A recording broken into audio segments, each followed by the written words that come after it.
weapon can clear the path. What you create, you can destroy. Yeah. This is the first power, the Earth Pillar, and it's by far the most simple power. There, I will put it gain in strength.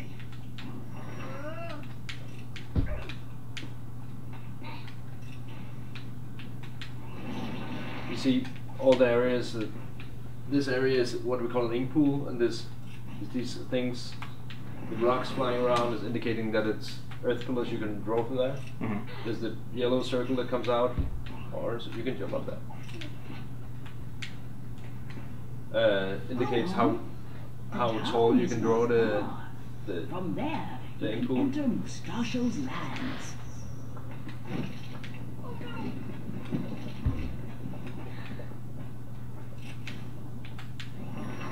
Like we're constantly introducing new things in the game, enemies, powers, sceneries, of course.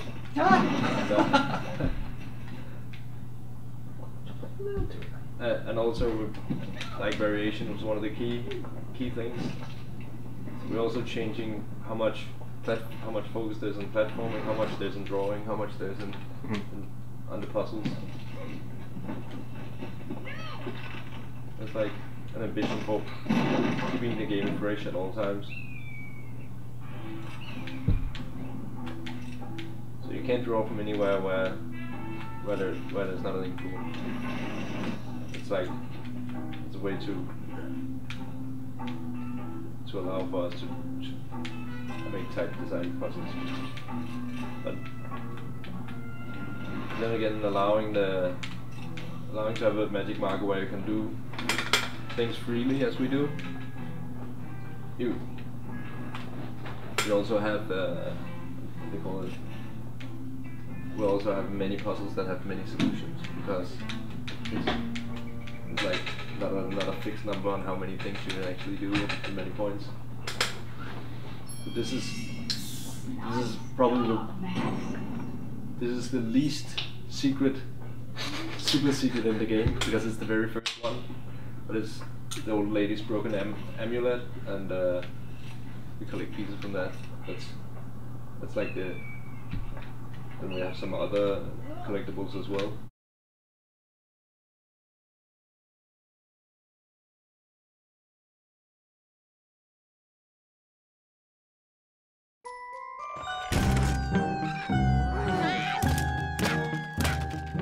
Brother, brother, oh brother of mine, I wish you could be erased from all of time, that evil itself could take you away and leave me alone on this very day.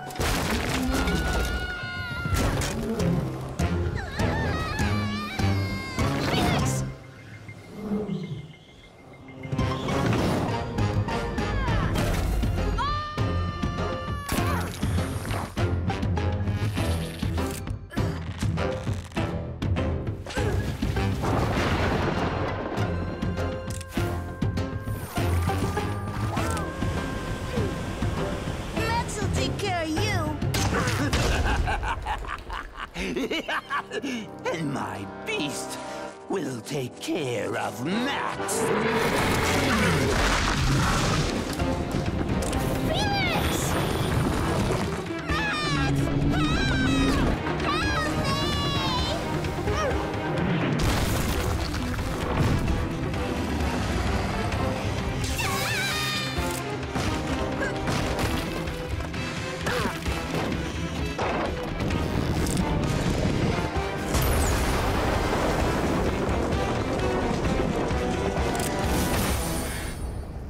Still think your brother will save you? You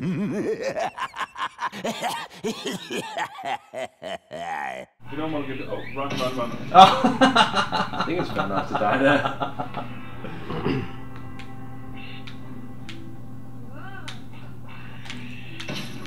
Wow, he has a distance.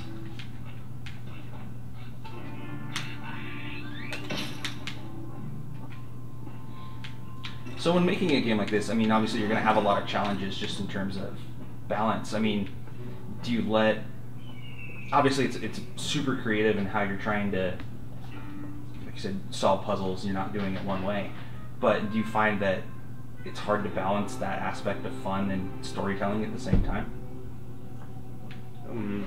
Let me just. I think actually for us I think it turned out that the mechanics we brought into the game, we've sort of been actually doing the levels and getting the ideas there has been quite easy, but then I mean then it's about refining them and doing iterations of polish, and I think that's what's taking time. And sometimes we end up with things where we're like, there's just too much frustration in this, or it's too fiddly this puzzle here, and so basically what we did was we made probably 80% more gameplay than you see in the game today. So we cut out a lot of things, but we had doing the initial like prototypes of all the puzzles we wanted in there was something that actually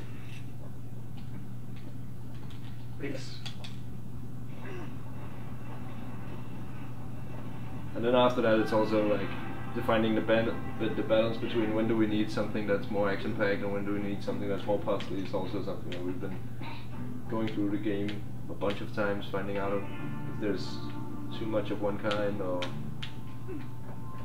just making sure that it doesn't feel repetitive at any point. Pretty much repetition and frustration has been things that we try to remove at all costs. Do you want to delete that? Yes!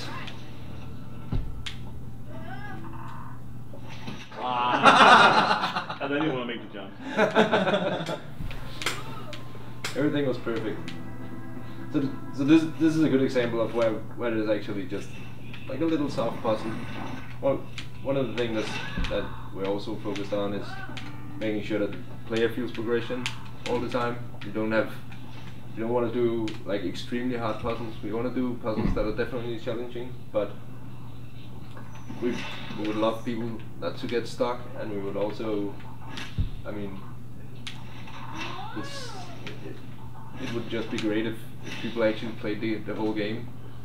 And so like, since it's developing that much through the game, the whole mechanic and also the sceneries and enemies and so on, it just would be a shame if people don't get to see everything. So there's definitely also been challenging making it difficult but not too difficult.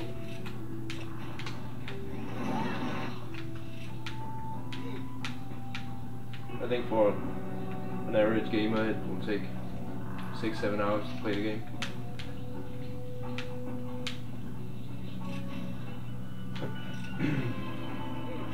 You want to erase that one over there, but you want to get away from that first. That is somewhat stuck. Yeah. So you want to erase basically both of them, and then get up on the left there.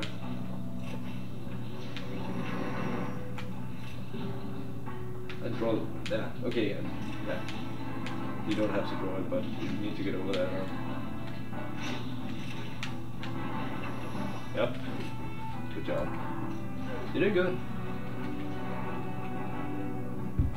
It's interesting too because, like, you know how a lot of platformers, they feel stiff in terms of how you're playing them. I mean, it feels like you have a set path. It's very robotic in a way. Mm-hmm. This is super fluid. I didn't expect that.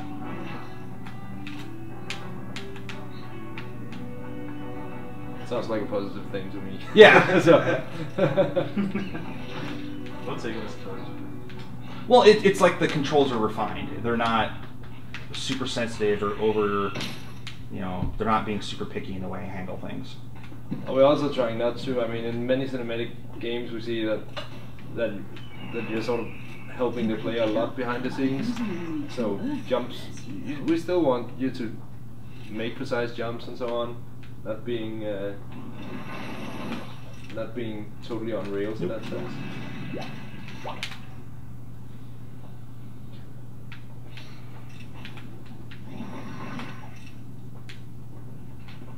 this is the last puzzle in this early level that I'd like to show.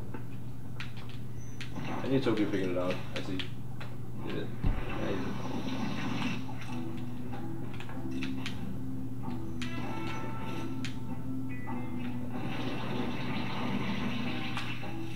That might get a little bit tall. Yeah.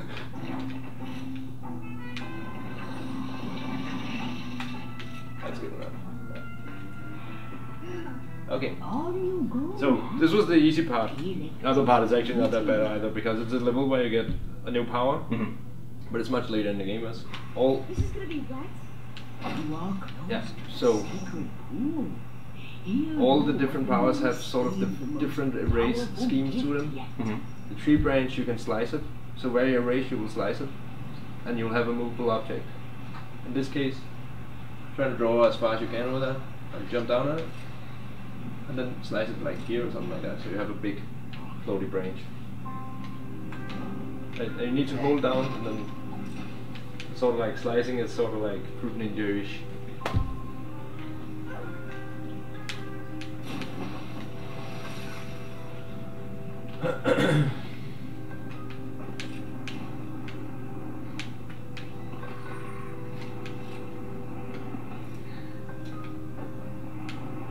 So also what you just saw there is the tree branches kind of like give you a bounce, so you can jump a bit higher and jump from sometimes, depending on where you jump from.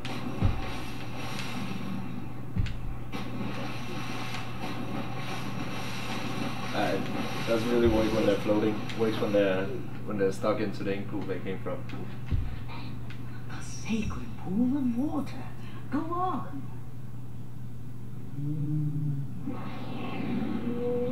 Hey! Follow me. This is what happens when you get a new power. So this is actually friendly trying to show you where you want to go. Well, it seems friendly at least.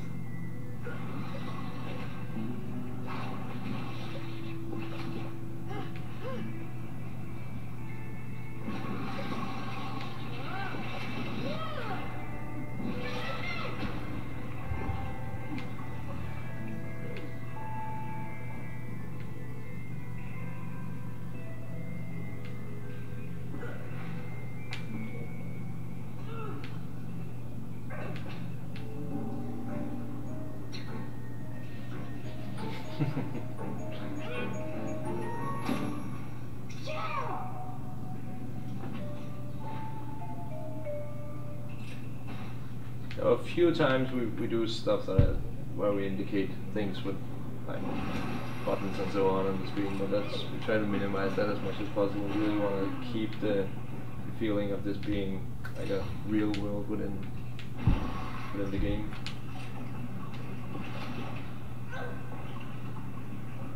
Yeah, so when the marker flies away and you see the things that show Max the passage is made of the new power you're gonna get. Things like that.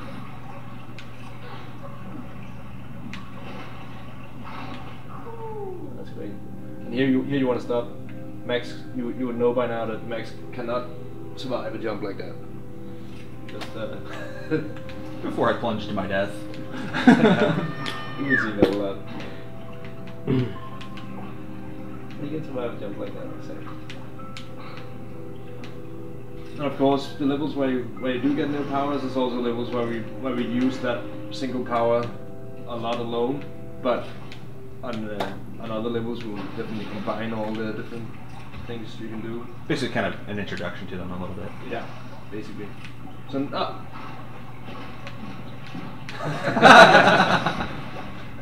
because some of the really interesting things is when you start having more powers and they can interact. You can draw a vine and connect it to a branch.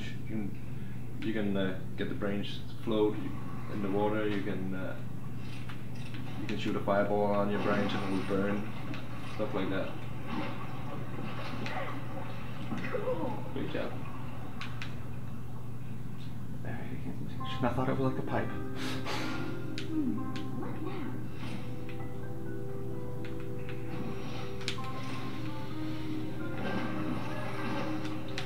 And there's not as many enemies either on the levels when you get new powers, so therefore this. Yeah, it's just a bit too high. The Gotta game is kill at broken. this point. Go by now. So, if you took the time to explore, you'll notice there's a box of rock down there. There's a rock, Mexican pusher rock. And You are not the only thing that can be carried by water, you know.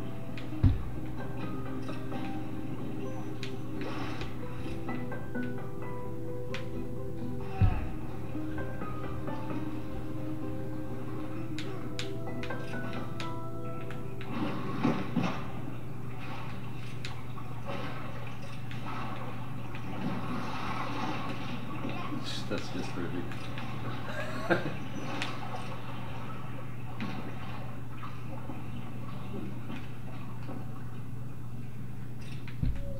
We have different areas that are off the beaten path, where you collect the super secrets and evil eyes and so on. I think it makes sense right now to just keep you on the. You can see here is a rope up there. That's not where you want to go. You want to go here, but just If you explore a bit, you'll find these extra things. yeah.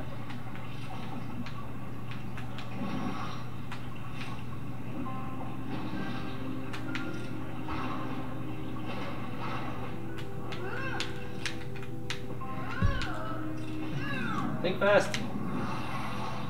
Whoa! Ah. Oh yeah, no. That's too bad. Just being hosed down up against the wall. Alright guys, debug code number 1.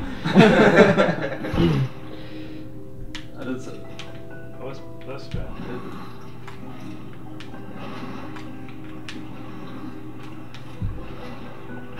situation like that will happen, and that's also why I mean, as long as you can erase it and you're good.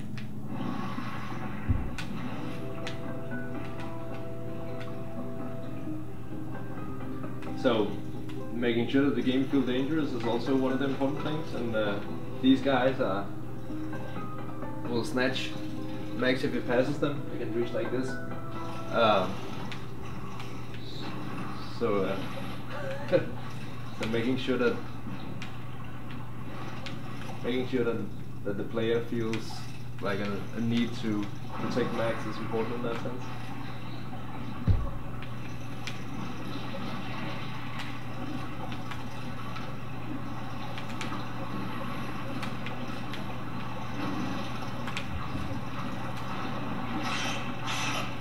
Yeah.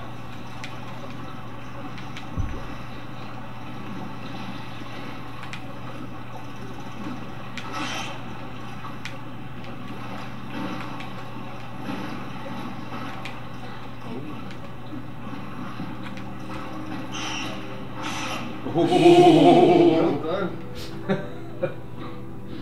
Then you think you would make that one. Here's the vine ink pool. The first time it's up there, it will create your vine if you draw one.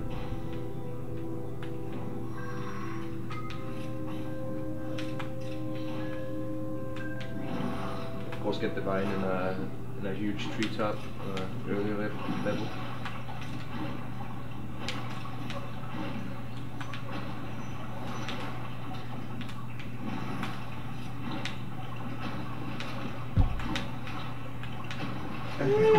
No! Maybe that's not the...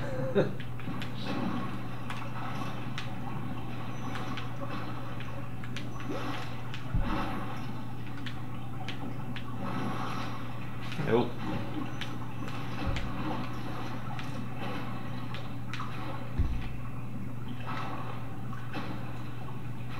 Oh, come on. It was just there. Yeah. No.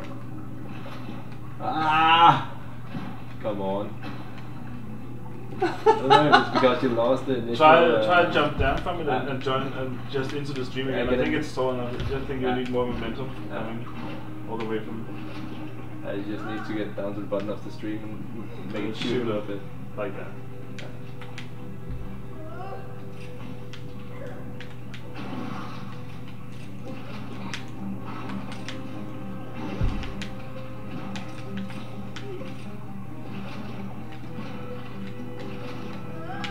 So,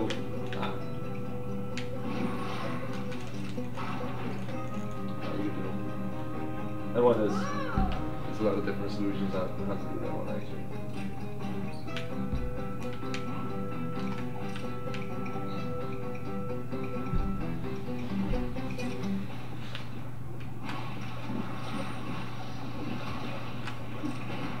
Yeah, so now you're good to leave the cave again. You want to leave it all the time. It started raining since last time.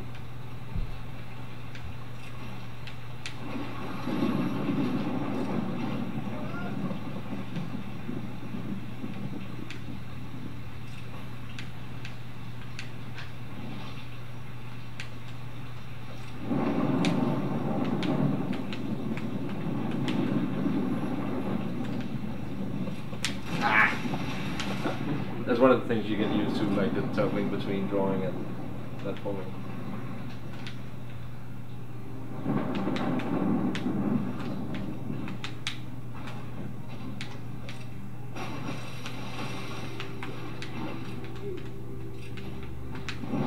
Oh.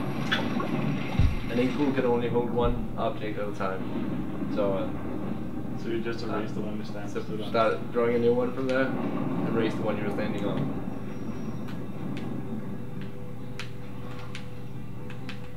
You're definitely in the right track before though.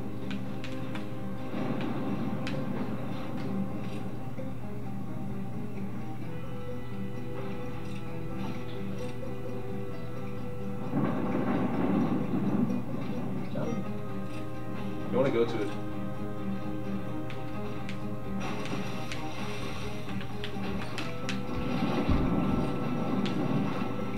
Yep. Great job. Thanks. That's perfect. So I noticed you guys do like very crisp, clean cinematic cuts like that. Did you have which one are you thinking of there? Well, I mean, just like when you're looking how you you'll do the drawbacks from just to reveal a puzzle piece, or like when it's transitioning from one piece to another, how it kind of just you get a slight camera tilt out of it. Were you actively looking to make those kind of transitions between things? That's something we've worked a lot with. So definitely it's like part of giving the impression that this is a real world within the game world, of course. But it's been very important that to do stuff like that, and also to make like the impression that this is like epic sceneries and just make the whole thing. Yeah, because I've read that people call it like a 2.5D game, but even still, I mean, you don't see as many. They're a little more subtle, I guess. People try to do that, so they're still trying to play in the 2D world. Yeah. But this one, it gives it a different look. Yeah, that's totally intentional. That we wanted to play with that. With the camera like that, so we can do interesting stuff with the camera, and also like building up drama and like doing the whole roller coaster. That was like inverted roller coaster feeling of an adventure. So yeah, that's definitely intentional.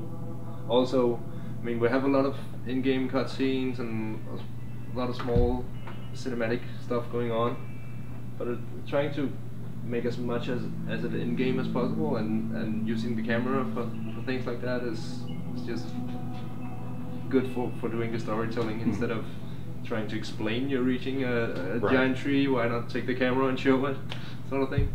Well, I mean, from a script writing perspective, that's kind of what you're supposed to do. I mean, the whole show don't tell.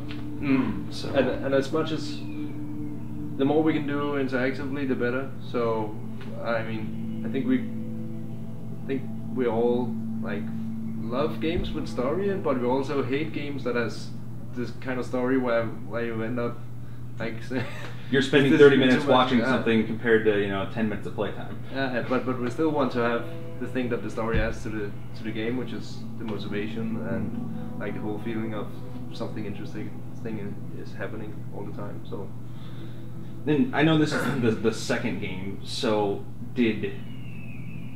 we don't see this as a sequel. We see it as sort of like a reboot kind of thing. I know it sounds kind of crazy when we when we made one game, and then but it's very much like we loved Max. We like that. We love the idea of having a small guy who's in a sense very what do you call it?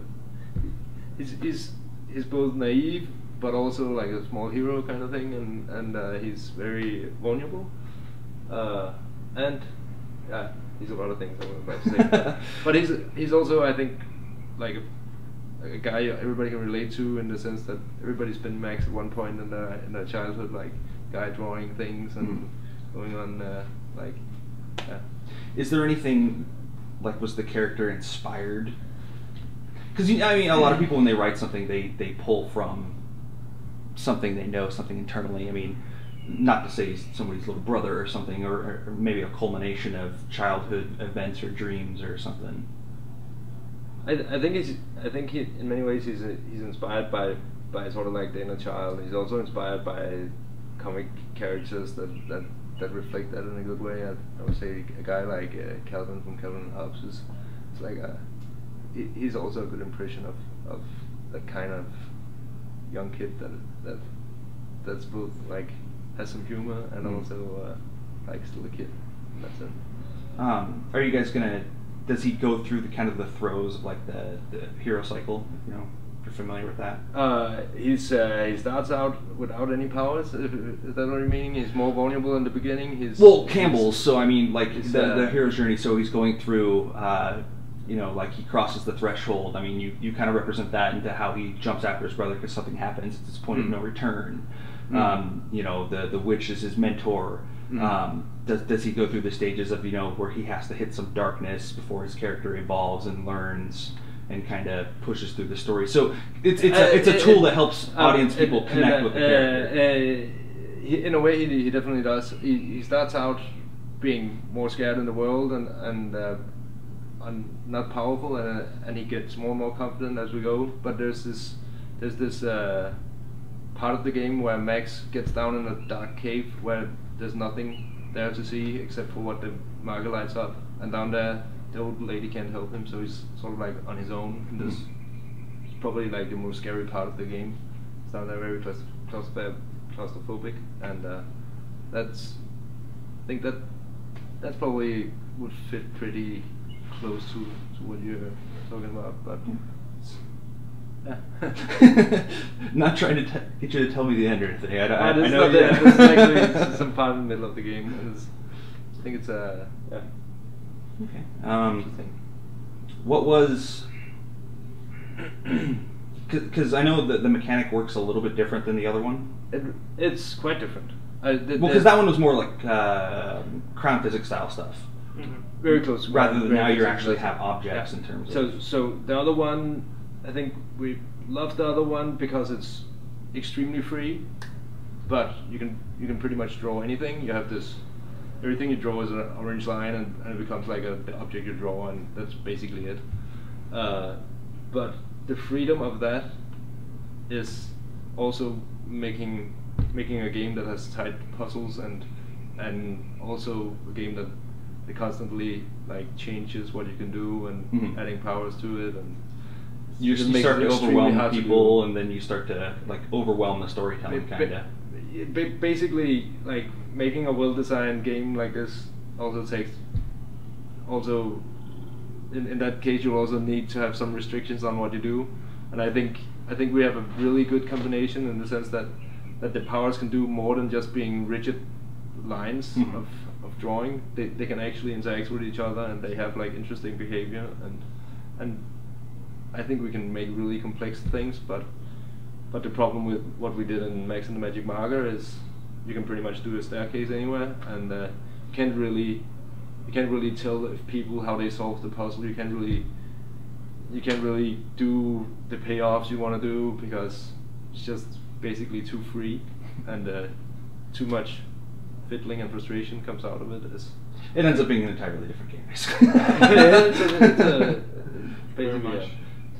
And by doing it this way, you can also, what I would think is, by tying these certain elemental powers or whatever, that ties it back into the world, and like that stage, you know, it sets you up for a whole water kind of trip, and that, you know, storytelling tools in terms of involvement, immersion. I mean, that gives you a good foothold in that kind of stuff. Definitely. I'm very glad for the approach you had to it. So I think it works really well. I'm trying to be a writer by trade, so I look at that critical aspect of those kind of things because I like characters. I like when you can tell me why I should feel something or inspire me to feel something. Like, you know, to me I love games and I love games with story, but some of them it's so bland or dry. You don't.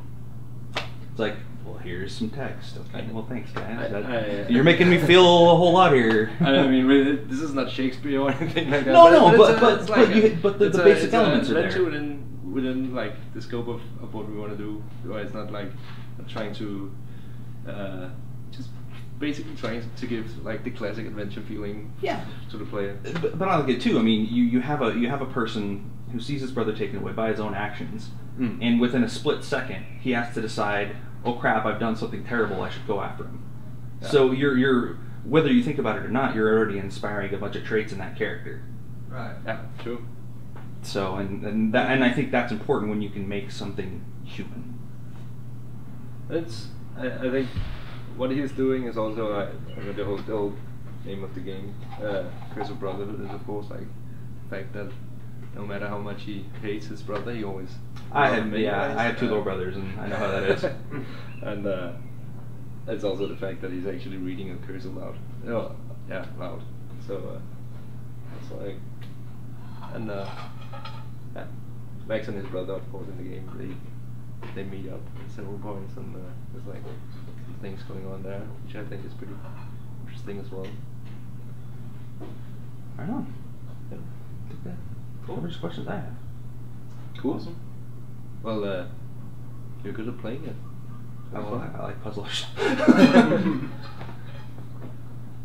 Yeah. So you guys are. It's going to be first quarter 2014, right? Yes. Yeah. Okay. Because it's basically Xbox One, right? It's Xbox One and 360, but yeah. Because I thought I remember reading somewhere you guys had it just about done, but because of one, you decided to go ahead. Yeah, it was planned to be spring actually this year on 360 alone, but we decided to make one. We had to kind of wait for that.